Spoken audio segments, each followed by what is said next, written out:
자식에 대한 투자는 밑빠진 독의 물붓기라고 생각하는 사람이에요. 섹스에 대해서 저희는 얘기를 해요.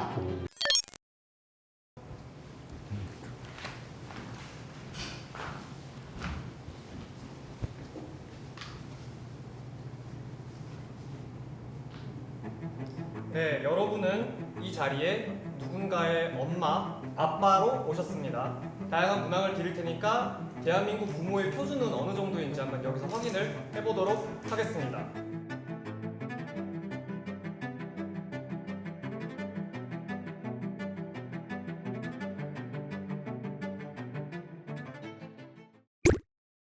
뭐 간단하게 인사라도 좀 나눠주세요. 반갑습니다. 안녕하세요. 안녕하세요.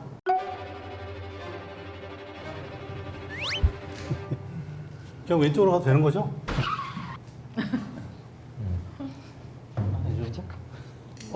제가 먼저 얘기할게요.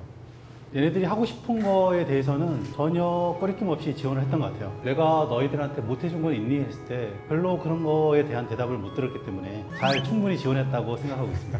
금전적으로 부족함 어떻게 키우셨다고 자신하시나요? 아, 네. 경제에 관련된 거. 네, 금전적인 부분. 금전이에요? 옮겨도 돼요? 되게 투자 많이 하셨나 보네. 금전이면 이쪽 와. 그럼 전 조금 더 많을 것 같은데. 옮겼는데, 예, 저는 한부모 가정입니다. 예, 그래서 뭐 필요한 거 있냐고 그러면 필요한 거 없다. 한 번도 결핍되게 뭔가를 준 적은 없는 것 같아요. 갖고 싶은 게 없을 만큼 다. 예. 올인.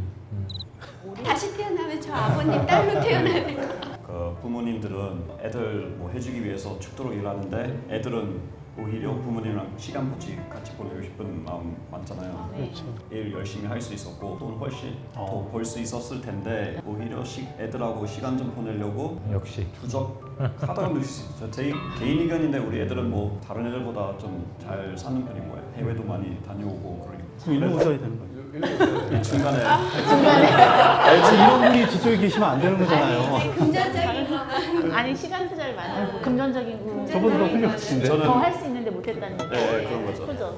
같은 마음인 것 같아요. 내가 보니까 질질 좀 꼴찌네 거의. 나는 내가 가진 금액에 비해서 투자를 안 했어요. 왜냐면 자식에 대한 투자는 밑빠진 독의 물붓기라고 생각하는 사람이에요. 자식이 원하면 5살 땐 것부터 스스로 책임지게 했어요.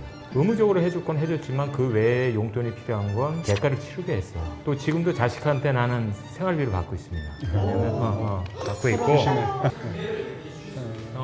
40만 원씩 받고 있어요. 1인당 3명인데 연금을 받으시는 연금.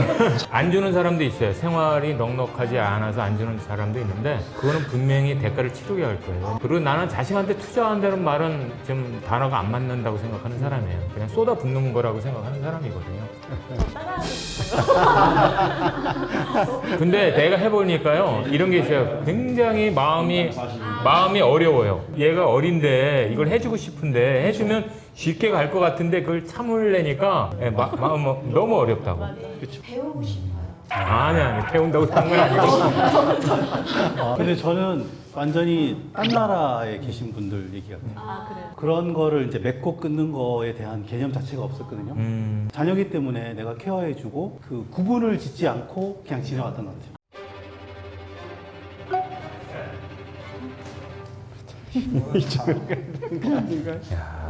나는 어우, 두 분만. 저는 아이 꿈이나 진로에 관심이 많아서 같이 그 봉사활동도 다녀보고 전학도 몇 번 시키고 했었거든요. 제가 뭐 욕심이 있어서 하는 건 아니고 아이의 꿈 최대한 좀 본인의 성향에 맞춰보려고 했는데 부모가 어떻게 작정을 하고 한다고 되는 건 아니라는 걸 깨달았어요.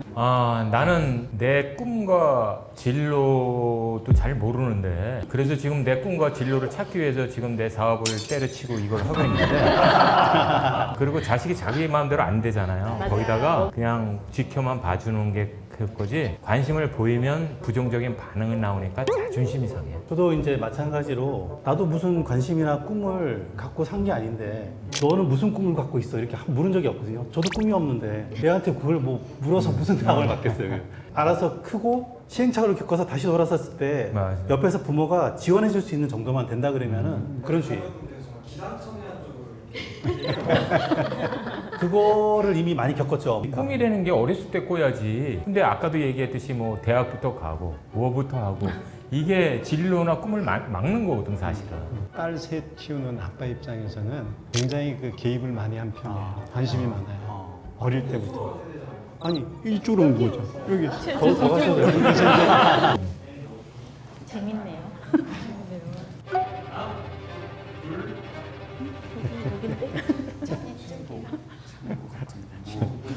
이쪽으로. 자꾸 이쪽으로 오는 질문을 일단 그렇게 노력은 하고 있어요. 성공하고 있는지 잘 모르겠지만 일단 노력은 하고 있고 예를 들면 성적이 잘 안 나왔다. 저한테 먼저 와서 이런 일이 있다. 엄마한테 어떻게 설명할까? 저 같은 경우는 이제 딸이 둘인데 저희 큰애가 전에 사귀던 남자친구는 저랑 같이 만나서 점심 먹으면서 자기 하소연을 하면서 그런 게 친구처럼 잘 지내는 것 같기는 해요. 그리고 이제 그 섹스에 대해서 저희는 얘기를 해요. 그래서 근데 저는 안 했으면 좋겠어요. 결혼하기 전까지 깨끗했으면 좋겠는데 죄송해요. 표현이 이상한가요? 세상이 그렇지가 않잖아요. 그러니까 무조건 안 된다는 안 되잖아요. 친구같이 지내면 너무 부럽죠. 사실 부러운데 걔네들이랑 얘기하면 재미가 없어. 그게 이제 나이 차이도 있고 내 인생 얼마 안 남아서 바빠. 재밌는 너 친구들하고 놀고 나는 내 친구하고 노는 걸로 좋은 일 있을 때만 보자. 이렇게 살고 있어요. 그냥 아이들하고 여자친구 만나면 어떤 식으로 예의를 지켜야 된다. 뭐 그런 얘기 잘 해요. 어려운 건 아빠한테 얘기하고 그 쉬운 건 제가 얘기해주고. 기억에 남는 거는 쑥스러워요. 사실 남자들이 조심하려고 하지는 않잖아요. 아니 요즘 애들은 안 그래요. 요즘 애들은 예의 엄청 지켜요. 모르시는 겁니다. 아니요. 요즘에 되게 빠르더라고요. 근데 요새 그런 식으로 애들이 머리 커서 그런지 그럼 설명충이라 그러잖아 항상. 네, 맞아요. 그래서 진지충. 그리고 기본적인 주제만 주면 유튜브로 다 봤다고. 워낙 정보량이 우리보다 월등하기 때문에 맞아. 뭐 얘기할 게 없어.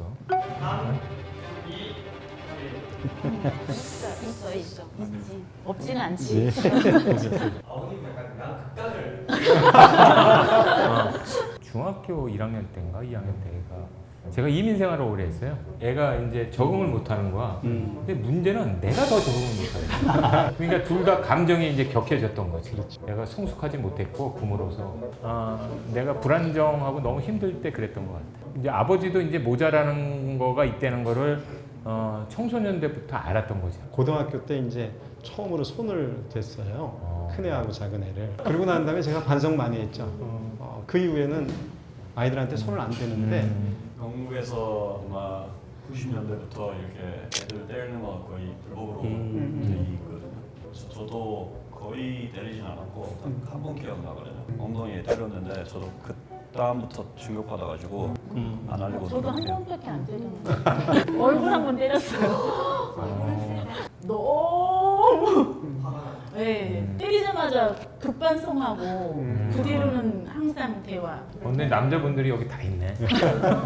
근데 저는 한 대가 저 정도 갈 정도면은 전 이 기준이 안 맞아요. 저도 한 저 정도 가 있어요. 한 대 때리고 거기 가 있으면 안 될 것 같은데. 나라는 근데 이제 맞은 기억이 없이 자라다 보니까 애들을 때려야 된다는 그런 것도 아예 없었던 것 같아요. 깐죽거리면서 막 때려봐 하역 한번 때린 적은 있는데 때려봐 뭐 그러더라고요. 그 때렸을 때 그 감정 너무 이 기분이 되게 기분이 안 좋더라고요. 근데 직장에서도 직장 부하가 말을 안 들으면 짠거잖아. 사회생활하면서 우리 나가서 사람 때리진 않잖아요. 애들은 왜 너무 제가 흥분을 해갖고 옆에 딱 잡힌 게 옷걸이였어요. 그거로 등짝을 때렸는데 큰 다음에 아이가 엄마 그때 제정신이 아니었어 그러더라고요. 그래서 울면서 사과를 했어요. 그게 너무 마음이 아파갖고 엄마도 엄마를 처음 해보는 거야.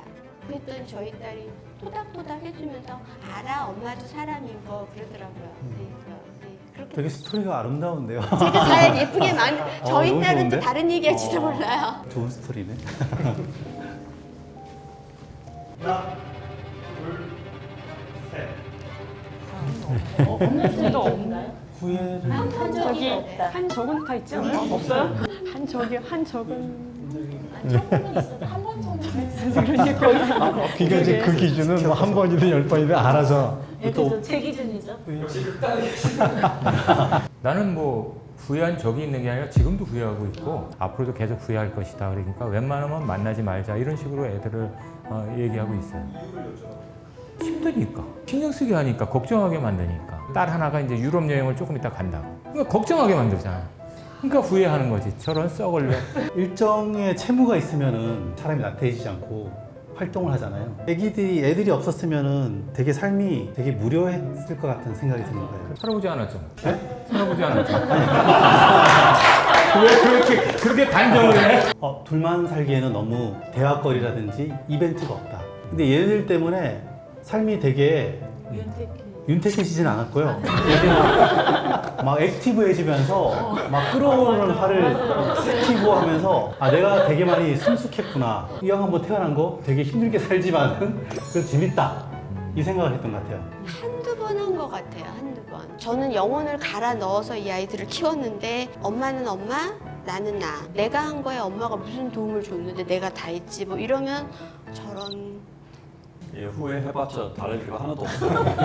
다만 어느 날 분위기 나가지고 할까 말까 하다가 그것이 없는데 와이프는 머릿속에서 계산해가지고 괜찮겠지? 근데 괜찮진 않았습니다. 그래서 조금 준비 덜 된 상태에서 애 나가지고 저희는 좀 힘들었지만 이 아들하고 딸 보면 절대 후회하진 않습니다. 마무리 질문입니다. 셋, 둘, 하나, 둘, 하나. 지금 상태에서의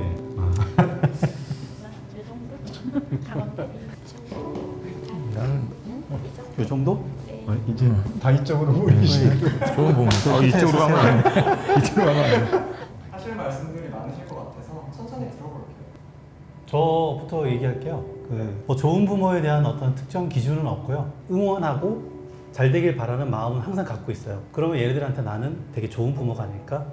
내가 좋은 부모라고 생각하지 않으면 너무 비참할 것 같고 열심히 살았고 또 특히 이제 내 황금기 40, 50대를 애들을 위해서 캐나다 이민을 갔다 왔으니까 그 정도 희생을 했으면 애들이 어렸을 때는 책 많이 읽어주잖아요. 다 아시겠지만 애들은 똑같은 책 또 읽어달라고 하고 또 읽어달라고 하고 끝나자마자 또 읽어달라고 하고 그 책 너무가 읽어주기 싫은데 계속 읽어줬으니까 어떻게 보면 좋은 부모였다.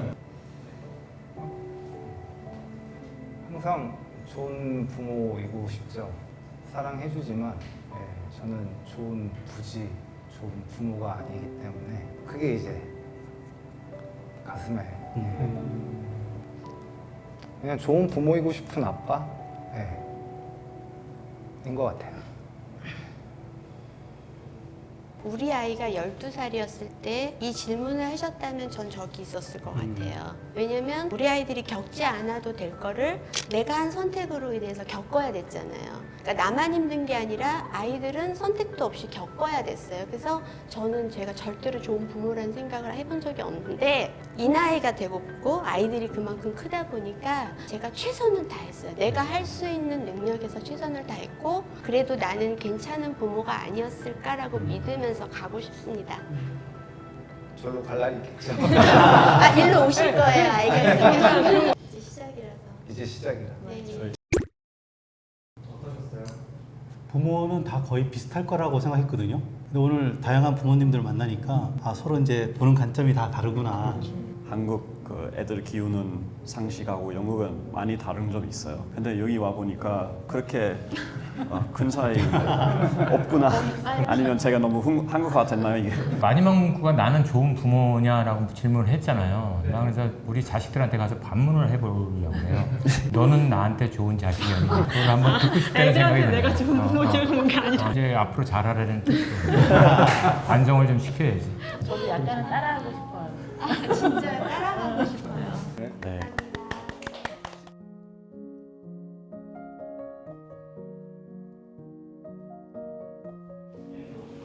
재밌네요. 여기였나요? 재밌네요. 네, 재밌어요. 네, 재밌는데요. 내가 어떤 부모인지를 생각하기. 맞아.